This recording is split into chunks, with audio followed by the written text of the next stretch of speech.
अहिलेको यो व्यस्त जिन्दगीमा हामी सबैले एउटै समस्या भोगिरहेका छौँ, समयको अभाव।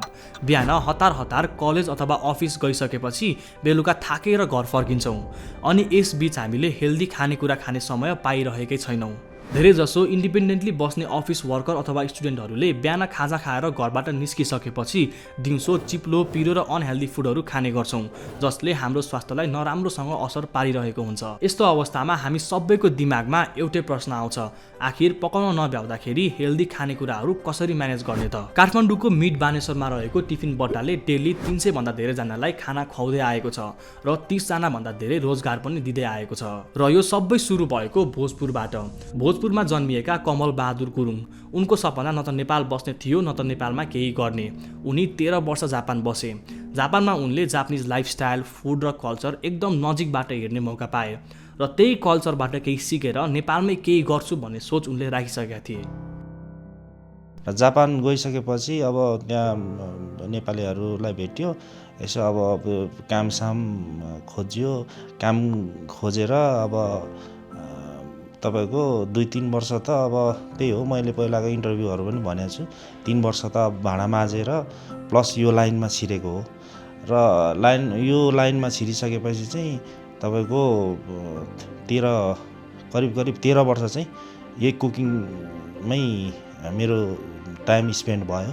र मलाई यस्तो गर्नु मन थियो कि नेपाल फर्केर कि त अब एउटा रेस्टुरेन्ट खोल्छु अथवा कि त म अनलाइन बिजनेस केही गरौँला, हेल्दी मतलब जापानमा जापानिजहरूले जस्तो खान्छ नि त्यस्तै गर्छु भन्ने सोच ल्याएको थिएँ त्यति। उनी नेपाल फर्केर फुड बिजनेस गर्ने निर्णय गरेपछि 14 दिन लगाएर एउटा नाम सोचे।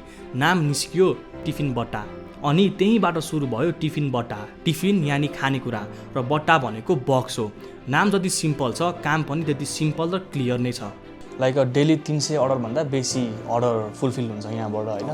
अब यो फुलफिल गर्दाखेरि चाहिँ तपाईँलाई आउने प्रब्लमहरू चाहिँ के आउँछ र यसको लाइक स्टार्टिङदेखि एन्डसम्म क्या। जस्तै अब बिहान 11 बजीदेखि लन्च सुरु हुन्छ भने तपाईँको प्रिपरेसन कति बजे सुरु हुन्छ अनि त्यसको बिचमा कस्तो प्रोक्योरमेन्टहरू गरेर चाहिँ भन्न मिल्ने कुराहरू चाहिँ एकचोटि भनिदिनु न। यसमा प्रब्लमको कुरा गर्नु भएन। यसमा मेन प्रब्लम भनेको चाहिँ काठमाडौँमा जाम, होइन?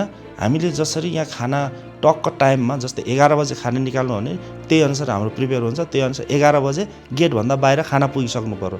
अनि त्यही अनुसार बाटोको टाइमिङ पनि छुट्टा हुन्छ यति। तर बिचमा जाममा पऱ्यो भने चाहिँ त्यो चाहिँ एकदमै ठुलो ट्रबल हुन्छ क्या।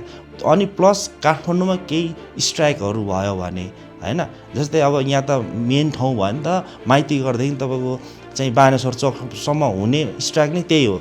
अब त्यो त्यहाँ उता छिर्नै सक्दैन, उताबाट यता मान्छे आउनै सक्दैन, अनि त्यहीँ अड्किन्छ राइडरहरू। अब प्रब्लम चाहिँ त्यही छ। अब स्ट्राइक भयो अथवा जाममा पऱ्यो भने चाहिँ अनि केही गर्नै सकिँदैन क्या। 2021मा पेप्सी कोलाबाट 2 जना ग्राहक र 2 जना स्टाफबाट टिफिन बट्टाको सुरुवात भयो। सुरुमा टिफिन बट्टाले जापानिज स्टाइल फुडहरू बनाउने गर्थ्यो, तर नेपालीहरूको पिरो र मसालेदार खाने टेस्टले गर्दाखेरि ग्राहक अनुसार परिकार पनि चेन्ज गरियो। टिफिन बट्टाले आफ्नो डेलिभरी सिस्टमलाई अझै इफेक्टिभ बनाउनलाई पेप्सी कोलाबाट सरेर नयाँ बानेश्वरमा आयो, किनकि नयाँ बानेश्वरमा पेप्सी कोला भन्दा एकदम डेन्स पपुलेसन रहेको छ, जसले गर्दा टिफिन बट्टाको ग्राहकहरू पनि इन्क्रिज हुन चान्सेस एकदम हाई रहेको थियो। पेप्सी कोलाबाट सिफ्ट भएर नयाँ बानेश्वरमा आउने स्ट्राटेजी लङ टर्ममा एकदम इफेक्टिभ भयो, किनकि आज 4 वर्षपछि टिफिन बट्टाले दिनकै 300 अर्डर डेलिभर गर्छ र 30 जना भन्दा धेरैलाई रोजगारी पनि दिँदै आएको छ। टिफिन बट्टाले कर्पोरेट अफिस र इन्डिभिजुअल्स दुईटैलाई फिक्स्ड प्राइसमा हेल्दी खानेकुरा प्रोभाइड गर्छ र टिफिन बट्टाको स्ट्रेन्थ भनेकै मिठो खानेकुरा तर हेल्दी अनि टाइममा डेलिभर गर्नु हो।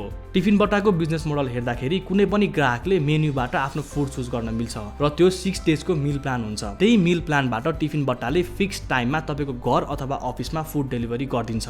सायद टिफिन बट्टा एउटा हेल्दी अप्सन भएर होला कस्टमर रिटेन्सन पनि एकदम हाई रहेको छ, जसले गर्दा कम्पनीको रेभिन्यूमा एक प्रकारको बुस्ट पनि पाएको छ। सो लाइक अब अन्तिममा केही भन्न चाहनुहुन्छ हाम्रो भ्युअर्सहरूलाई पनि, यसो तपाईँको तर्फबाट?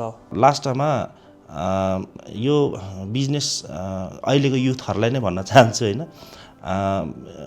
अहिलेको युथहरूलाई चाहिँ केही गर्ने आँट छ भने पैसा मात्र पैसा छैन गर्न सक्दिनँ होइन कि, पैसा हुँदै गर्छ अगाडि बढ्दै गर्ने हो, होइन?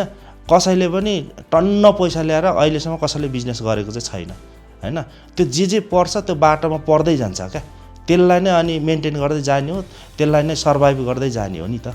अनि त्यही हो, अब गर्ने भए चाहिँ गर्नैपर्छ र पछाडि फर्केर हेर्नु पनि नहेर्नु, बढिरहनु। आफन्त इष्ट मित्रले कसैले धेर थोर सहयोग गर्ला, त्यसबाट नै जोडिँदै जाने हो, त्यति हो। टिफिन भट्टा एउटा खाना डेलिभरी गर्ने सर्भिस मात्र नभई नेपालले सुरु गरेको एउटा बिजनेस हो, जसको यदि सोच क्लियर छ, गर्ने हिम्मत छ भने नेपालमा पनि गर्न सकिन्छ भनेर एउटा इक्जाम्पल सेट गरेको छ। हजुरलाई यस्तै अरू बिजनेस बाइट्सहरू हेर्न मन छ भने हाम्रो च्यानललाई सब्स्क्राइब गर्नुहोला।